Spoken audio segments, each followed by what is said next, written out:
What's up, everybody? It's FF. Let's you know what it is. Before we get into the video, let's go over the build really quickly. I've made a little bit of adjustment. I made a few adjustments since the last video. As any of you, as the ones of you who have read through comics or at least seen my other videos where I've described this, um, you know that I say that Trinity Force is an early game item and it's not good late game. Well, it's the truth. Well, Warwick, as some of you probably noticed who played him, or if you played against him, you noticed that yes, his damage just kind of fall off a little bit at the late game. It's not terrible, but it's not as good as it is during the mid game. So what do I do to try to alleviate that problem? Well, we swap from using Trinity Force into Divine Sunder. So now first item is going to be Bork. Next we're going to go Boots. Second item is Divine Sunder. So we can, and it also gives you a little bit more healing, and it gives you a little bit more health, and the damage the Sheen proc from it scales better into the late game, even against squishies. Next is Wit's End. So now we basically have both of our attack speed items. We have health, and we have all three healing items right off the bat. It also allows you that you can, now the one thing that I will say is, as some of you know from my first video or some other video, that I like to go Trinity straight into a Bramble Vest, but now, I'll have to go Bork into Bramble Vest, which I do not find it very appealing a lot of times to like take an item with armor and no health, but what can you do? At least always I can just go straight in because of Divine Sunder always still having like a health build right off the bat. Either way though, it doesn't matter. Last item is going to be Sterox Gauge and then Thornmail for the heal cut and the armor, and then round up the build all the way. Runes, same as last time. I know some people like Kraken Slayer. I'm a lethal tempo guy personally. I just think it's better. He doesn't have I just think Warwick's attack speed early game is just so garbage. It's so bad. I just hate it. I can't do the Kraken Slayer, just like I can't start with Divine Sunder. Or anybody who can start Divine Sunder as first item, more power to you. You got a lot more patience than I do. I can't handle it. Also, at least with this build as well, depending on what it is, like if you happen to see against, which I felt the same way with Trinity Force, that's why we're also going Bork first as well, only so we can get attack speed and some heal. But when I was starting Trinity Force, if the enemy team happened to be a lot of AP, I would always start the speed item, and then I could always swap straight into Wit's End. At least with this build, I can still start the speed item. I do start the sword though because I want to get to the vampiric scepter first or whatever before I get into whenever I actually do start Bork. But otherwise, I think even maybe in this game I do start Wit's End, or it may be possibly a different game. Either way, the next rune will be Brutal. I take it for the early game. I just think it makes Warwick able to brawl much earlier. I've tried different ones. I've tried the 100 Vampirism, which yes, it helps a lot more late game, or like mid game really, and which is where he's already strongest. But to me, I want to be able to win and get up early and get fast. That's the thing with Warwick. I feel like he's really kind of like a snowball champion anyways. And so I want that early game to be able to brawl with people early. Next is Bramble Vest, or it can be Hunter Titan. This depends, or Bone Plating, I'm sorry. It's going to be Bone Plating or Hunter Titan. Either one of them is fine. It just depends on the comp. If the enemy has a ton of CC, then of course you're going to go the Hunter Titan. If not, which I believe in this game, or at least in the last game that I went, I did not go Hunter Titan, and I was going Bone Plating because this one's broken. It's just so good right now. It's so strong. It's ridiculous. Last one is going to be Hunter Genius, and then I think it's going to be everything. So let's get into the video. All right, let's get into this. The lanes are swapped. Welcome to Wild let's see Rift. here. All right. In this game, we're going to have a Kale top, I believe Action's mid, and then bot lane we have Ezreal and a Galio, I believe that. So I took Warwick basically because, looking at our comp, I'm pretty positive that, did I first pick him in this game? I may have first picked him. Either way, I probably still would have taken him because we have so much scaling between the Kale and the Ezreal that I probably wouldn't have taken like Shyvana or some other scaling jungler because that's the one thing is like if they have any kind of early game or mid game champion, or if they have enough of them, like you're just gonna get so behind because you're too weak to fight them early. There's nothing you can do. So like I will try and pick a champion that's stronger a little bit earlier and allow those guys to scale up, or at least I'll give them breathing room. And if I happen, like in this game it is, get fed enough that I can carry it, it doesn't matter anyways, I'll just end the game. You know, just don't sell yourself short, you know, whenever you're picking your champion. Don't, you know, I don't know if I would ever pick Pantheon, to be perfectly honest. Some people would say that he's awesome. I don't. I think he sucks. Because it's not very often I actually lose to one, because it doesn't matter as long as you can hold on. Actually, I think I may have lost to him and a Renekton the other day, but like I think I first picked Shyvana and the rest of my team like literally picked like Kassadin, Kale, Ezreal, which that's horrible. I mean, like there was nothing we could do in that game, but like that's what the kind of comp, only kind of comp that Renekton Pantheon can beat. Like outside that though, which is my own teammates' fault or like they picked Vayne. It wasn't even Ezreal, they picked Vayne. Like just don't like. You've got to understand like the scaling time links for your champs and stuff. You can't just be like, whatever, I'm just gonna do what I want. You know, like you've got to be able to like pick, you know, in between your weak, you know, like get some strengths where your team doesn't have strengths. You can't just be 100% scaling. You're gonna fall behind. You're gonna lose just because you'll never be able to get into the game, because you'll never, like, they're just gonna shove it down your team's throat over and over and over and just whoop you every fight early game. So you gotta kind of have a little bit of balance. This game though, man, like this is a fun game in a way to show off, because really you'll see that like this game's that kill right there, it's gonna be the only kill for a while. Like this game is very close. It doesn't happen. There's not a whole lot of action, and then all of a sudden you're gonna look up and like we've just won. And I'm gonna point out to y'all what the macro decisions that set this up.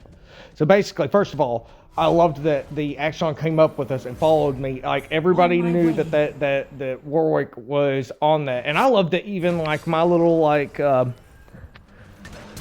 guys up here top, my duo ain't even come down to try to stop him, because like I play with some people who like if they play a scaling champion, they say I can't help. I'm like, BS, dude. It's one guy and there's three of them. You need to move. Like, there's no sense. Do not sit and shortchange yourself because you play a scaling champion that you can't go at least, like, throw out some damage to somebody. Especially if you're playing somebody safe. Like, don't do that crap to your teammate. Like, help him out, man. Like, we all moved up there to move him out. He didn't get my blue buff, and he didn't get anything. In fact, one of his teammates died for it because they decided to go back in after we shoved him out. Like, and so really it ended up costing them a mistake, and it saved me, you know, from having to lose. Even though it wasn't a big deal, I could have went over and got his blue, his blue buff as well. I didn't feel like doing that. And I was like, well, no. I felt like since one of my teammates was actually going to go up there and help me, then absolutely that I'm going to go help them. You know, like work with your teammate, boost morale. First of all, like that's another thing that I cannot stand. Whenever you just stand there and go, I can't help. Okay, first of all, you're super selfish and your teammates don't even want to help you afterwards.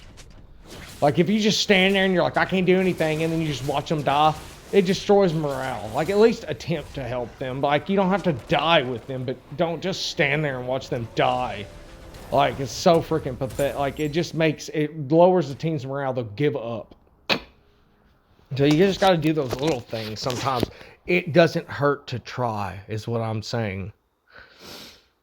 But as you can see right now, it's only 1-0. It's, I believe, like 4 minutes and 30 seconds in. We're about to get the first objectives here in a minute. And you're going to see right here where this game turns. It's quite crazy. So I'm going to just sit here and I'm going to quickly try to do these two camps, because I know that these two objectives are about to come up. And so I'm trying to get these camps really quickly so I can get my board. Enemy missing. And yep, see, bam, I'm gonna hit it. I'm gonna ping that I'm going to get it because I want it before first objective. So that is what I'm trying to do. On my way. I'm a little bit behind. Usually I would have it already, but I didn't have it already. But I felt like it was pretty imperative that I got it before. So I just did everything I could really quickly. We're gonna get into a fight right here already. We're gonna get ready. I'm gonna hit my W, and I'm gonna look for an engage. Now I see him moving right there, so I'm getting ready. Bam. Wukong's gonna jump on me. Well, I've already, like, I got the, since he did that, I'm gonna try to go after him, and I just can't get him. Oh, I got smited. I shouldn't even ramp this far, but yeah, I see Lulu. I'm like, whatever, you're Lulu. What are you gonna do about it? I'm like, let's go. I already know that he's out of it. He's got a back. There's no way he's gonna have enough health to come over and fight this out. I'm gonna knock their vision back over there so we can at least watch and make sure.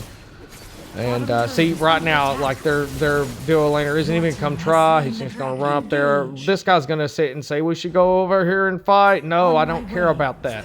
And I'll tell you why this action and this Kale is actually the smart one. Ezreal, I mean, like, yes, in a way, he's done the right thing. But Ezreal, or this action, quite smart. He already knows. Both of these guys are actually Grandmaster players, and they're not dumb. They actually understand. Any of you that were like, oh my God, why aren't those laners going down there? I would never do that. It's because you don't know how to play the game. All right? They know that, hey, we just sat and took that dragon. We pushed them out.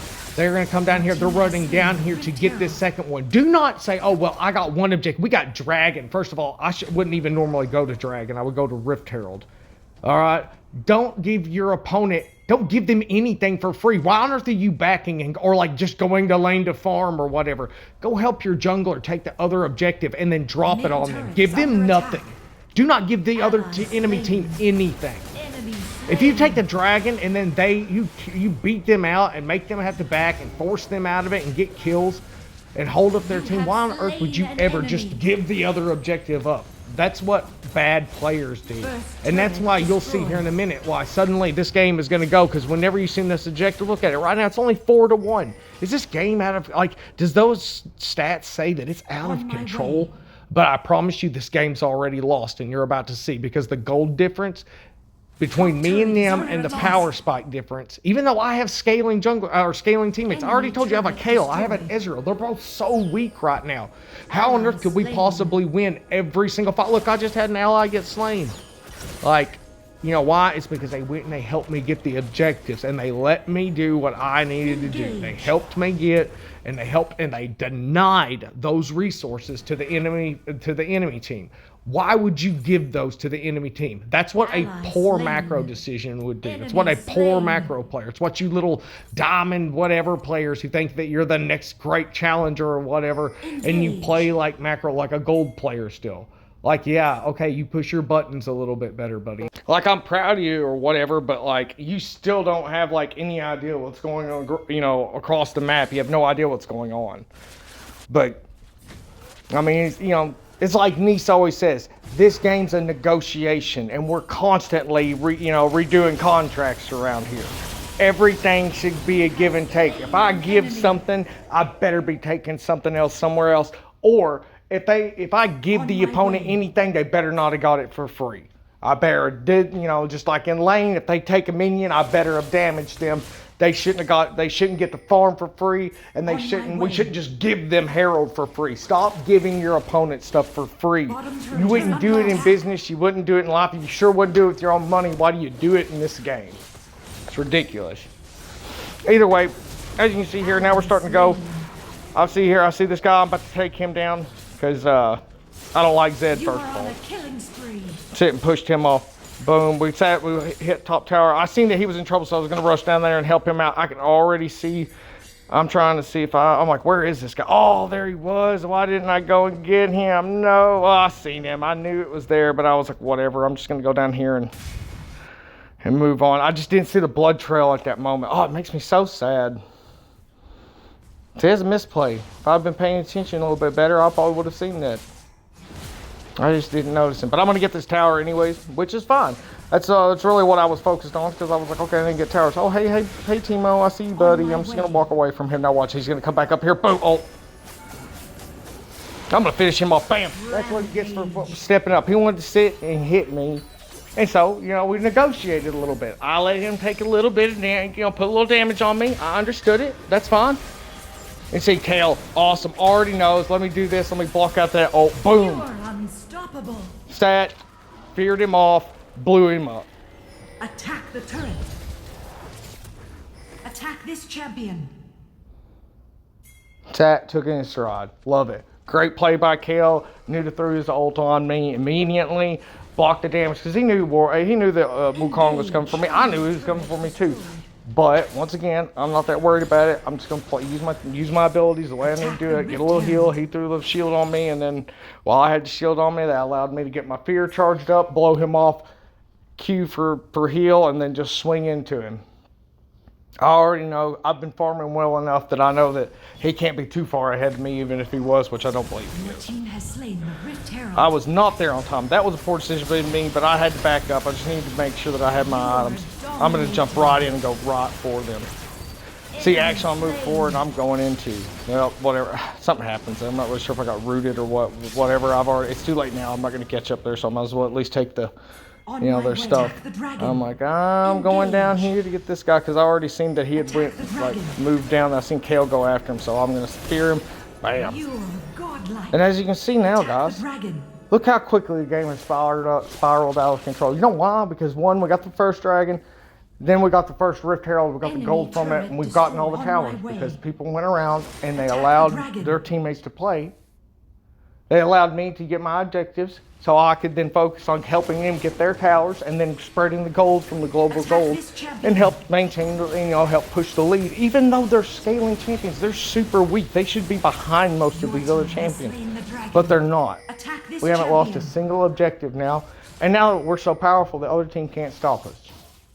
But why is that happening? It's because of simple macro plays that the entire team made, for one, but they made it around it. But as long as you will help move around and do the exact same thing, it's more likely to, I die here. It's so sad. Just a poor play by me. Hate it. And then I seen that it was Lulu who got me, so who cares? Lulu can totally take that kill. If it's somebody's got to have the one, if somebody's got to take the one shutdown from me and give me the only death I'm gonna have all game, it might as well be the Lulu. I'll let the support take the shutdown on me. If it's got to happen, the support can have it. Nobody else though. My team knows as well. They're laughing as well. Either way, this tower right here's got to go though. That's what I just kind of pushed my luck on it a little bit. Was hoping I could get the dragon and move up and get the tower. Got a little bit greedy there, but I mean, who can blame me? I was 7-0 and we hadn't really lost anything. I mean, hell, you heard me sitting here watching it in replay, sitting here getting worked up just talking about it. I was like, God, man, I'm feeling pumped. That's what I was feeling when I was playing too. I was just a little too pumped there. Had to calm back down and come back to reality.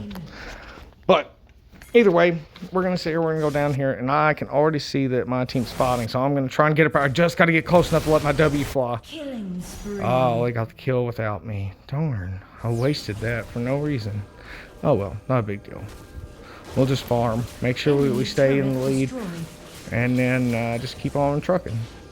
That's one thing you always got to remember as well. I mean, if you ain't got nothing to do, you've got camps up, just make sure you take them.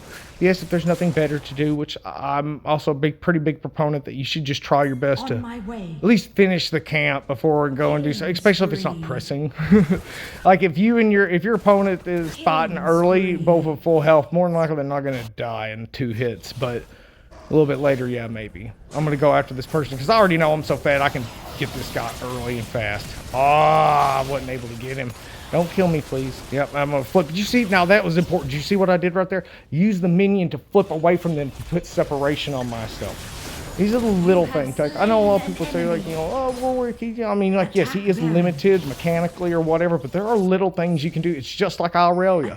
Like Aurelia, like, when you're fighting with Aurelia, you use the minions that are low to be able to sit and use your Q around the battle, like whenever you're fighting in a lane. If you can hit and Q to a minion to use an ability to drop that second, third ability, second E, or whatever, be able to get the stun, but then get your Q on reset, you sit and you hit that minion and flip on it, but like just same thing with Warwick. You sit and if you see a minion nearby, you can flip on it like whoop and flip and just put some distance between you. And sometimes it'll be just enough.